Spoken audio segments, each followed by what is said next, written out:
Hey guys, and welcome back to the Hobby Dude 007 channel and another installment of Now That's Cool.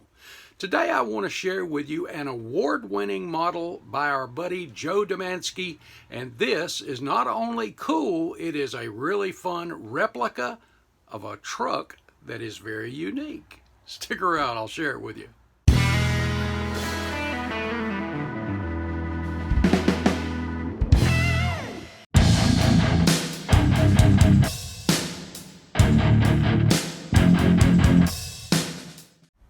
Oftentimes, great works of art are inspired in unusual ways.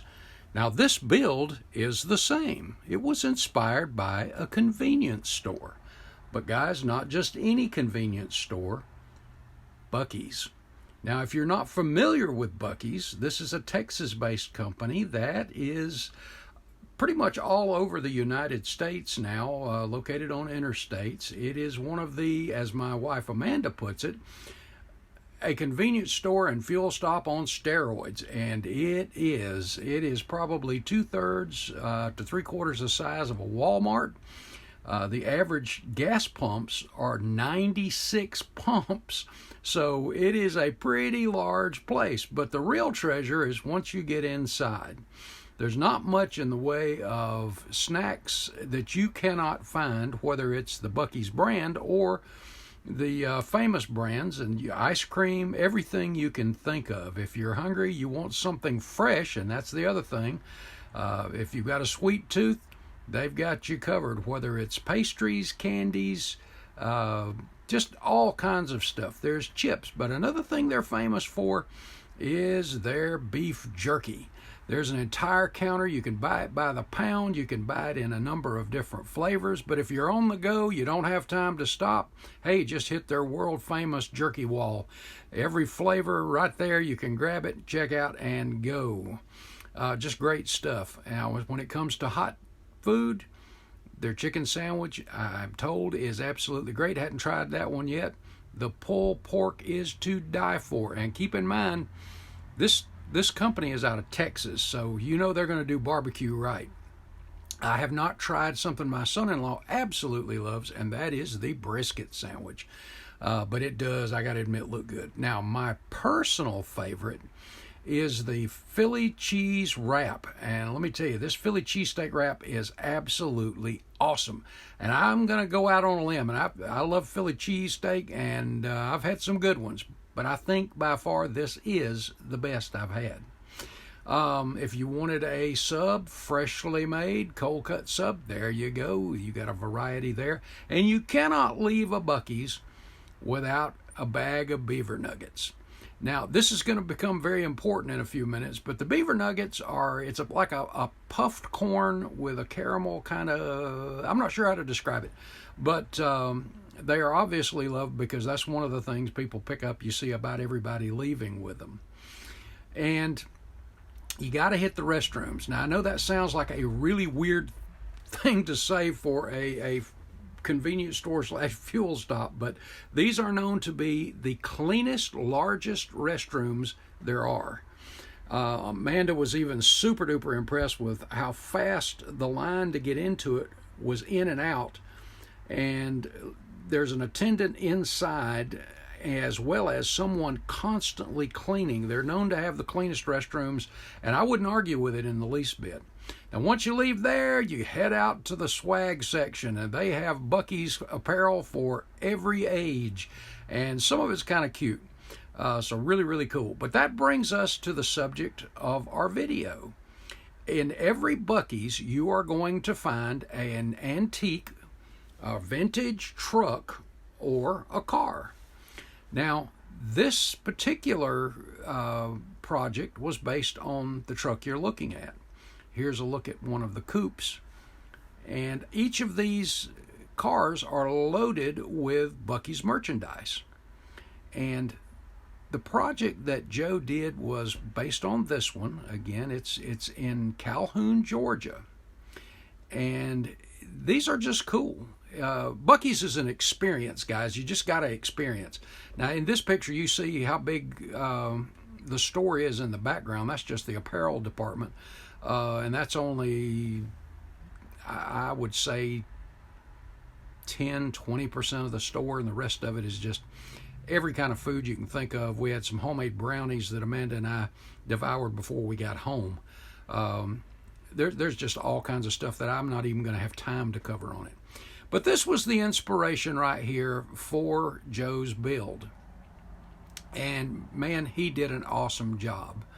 Here's a look on the inside of that truck. And by the way, remember this blanketed seat, because that's going to be important here shortly. Well, Joe started off with a Revell monogram 1950 Ford. Well, this particular truck is a 51-52, and so thank goodness for Iceman Collections. Iceman happened to have a 52 grill. Now that required some modifications, but Joe expertly did that, cut that all out, fitted the grill as you see here. And while we're looking at this picture, let me tell you, the decals, every decal for the accessories, and by that I mean what's going to be in the bed of the truck, in the wheels, as well as all of the markings on the truck itself, were designed and scaled by our buddy Clay Kemp, and they were printed by Mark over at MPR Decals. And the weathering, the paint weathering on this thing was absolutely expertly done and just brought out every color beautifully, beautifully. And while we're looking at this, let's take a close look at those wheels, tires wheels. You notice they're baskets, and on every one of the cars, they do not have wheels on them. They have baskets in there, and inside the wheels, quote, baskets, are merchandise from Buc-ee's. And that's what the caster's on the front of the car, and we'll get into that a little bit more here in just a moment too. But what Joe did here was he went to Hobby Lobby, got some balsa wood, cut into strips, made him a template for the baskets, put the wood, glued it together with, I think he said Elmer's, and then stained the wood after he got everything to the right size and scale. And here's a look at the side with the beaver nuggets filled up inside, just like the real thing.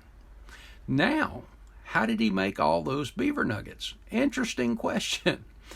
He had Jay over at Jay's Model Garage shrink him down and print him up some sandbags to the size he needed, and then he coated that with glue and rolled it in cream of wheat. Can you believe it? I thought that was awesome, and it gave just the perfect look to each of the nuggets. Then he taped those down and painted them Tamiya chrome yellow. Is that not cool? I mean, they look like the real thing in the bag there, guys. And to make the clear bags, that's nothing but clear cellophane tape, crimped down on both sides, and then the little indentations put individually on these bags now, guys, just crimped with pliers, and you see the result there. Look very realistic. Then it was a case of, okay, time to decal each one of those bags for four wheels and the back of the truck. So, hey, an effort of love here, guys. So there's all the decals, and he got all of those applied, and then it was time to move on to the stuffed animals, the little beavers. So he had our friend Jim over at Salvino JR Models print him off roughly 100 of these little bitty stuffed animal beavers, and he sprayed them all white. And I'm leaving out something here. He took milliput and made each of the beaver tails and had to attach them to each. So again, a labor of love here. And once he got the white painted on them, he had to individually, one at a time, hand paint the beavers. And then after that was done, apply the decals to the sweaters or the t-shirts. Cool, huh? Then it was back onto the truck. Now this truck is painted in a lacquer, a dark, kind of a medium brown. And then the weathering techniques brought out a lot of the red in the color, and I think it just turned out great. Great weathering on the bed of the truck, decal placement, and everything just looks absolutely awesome. I can't really describe this unless you see it in person. I mean, it is just so expertly done. And now it's time to fill up the back of that bed, and here you go. We've got all of our stuffed animals, and we have our beaver nuggets back there. How cool is that? And you get another good look at that fender there of just how great the weathering is on this thing. Now moving back up to the front, you notice those casters. Now, like I said, those baskets on the end are just there for merchandise. So to be able to move this truck around, you had to have casters. So Joe researched where all of that was, where the casters were located, and looking underneath, as you can see, he placed those where you could roll it around. And the casters, by the way, are also made by Jay's Custom Garage, and specifically for this model. And by the way, look at the weathering underneath this thing too. Is that not just great? But really, really good. Love the drums on the brakes. Y'all know how I feel about drum brakes when it comes to models. But just an outstanding job. There's a closer look at the rear end and those casters. Just great stuff. Now in this picture, you see something that I would not have thought of. Now, while the real truck does not have the tailgate down, he needed something to rise up the merchandise that was in the bed of the truck. Makes sense. So he mocked up a couple of cardboard boxes, put them in the base, and added the stuff on top. And I'll be honest with you, if you open the real tailgate on the truck, I would imagine you'll see something like this. But I thought that was absolutely ingenious to have those when you see the little beaver nugget decal on the box there too. I just thought that was really, really, really cool. Moving back over to that interior, you know, I told you to remember that blanket. Well, here you go. This blanket was reproduced by putting down some double-sided tape, taking individual strands of thread, and as close as is possible, replicating that one thread strand at a time. Now that is a labor of love, and let me tell you, it's pretty darn close. Go back and look at it. Just absolutely a great job. Check out the dash, the door handles, everything about it. Joe just did just an expert job on it. And to wrap it up, he had to have a place to actually have it sitting. Now you notice on the real truck that he replicated, you notice the tile floor and the wood floor that it's sitting on. Now to replicate that, Joe went back to Hobby Lobby, picked up one of the small slate kind of chalkboard things with a little wood framing around it, cut a piece of sheet plastic to size, fit it down in there, and then carefully scribed the tiles and the wood planking. Then some stain, some dry brushing for the wood effect. You guys know how I feel about doing that. It is absolutely one of the best ways to replicate that grain in the woods, is just the right dry brushing technique. The tiles were actually sprayed Tamiya Racing White, and with a sponge and some acrylic brown, just lightly dabbed in spots. And I think it hit it right on the nose. And here you see it on the base, and in the background you see the real truck. And I'll let you get a look at that. And then here it is back at Calhoun, Georgia, at where the truck really is. And he took it by to see its bigger sibling. So there you go. But I think that turned out absolutely awesome.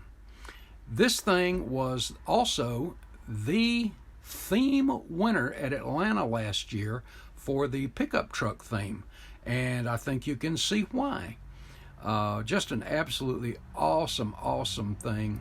And you see in this shot, you've got the beaver nuggets in the wheels, just like the real thing, and all in the back there. Just a great, great model. I can't wait to see what Joe's going to come up with for Atlanta this go round. I'm sure it's going to be champion for sure. But guys, I had to share this with you. I'm going to go out letting you take a look at a number of the shots again, some different ones, as well as just a brief video I took at NNL East of this beauty. And Joe, kudos, buddy. Absolutely an awesome piece of work and so fun. So I'm ready to go back and grab me another sandwich. Guys, God bless. Hope you enjoyed. I will see you in the next video. Thanks again, Joe.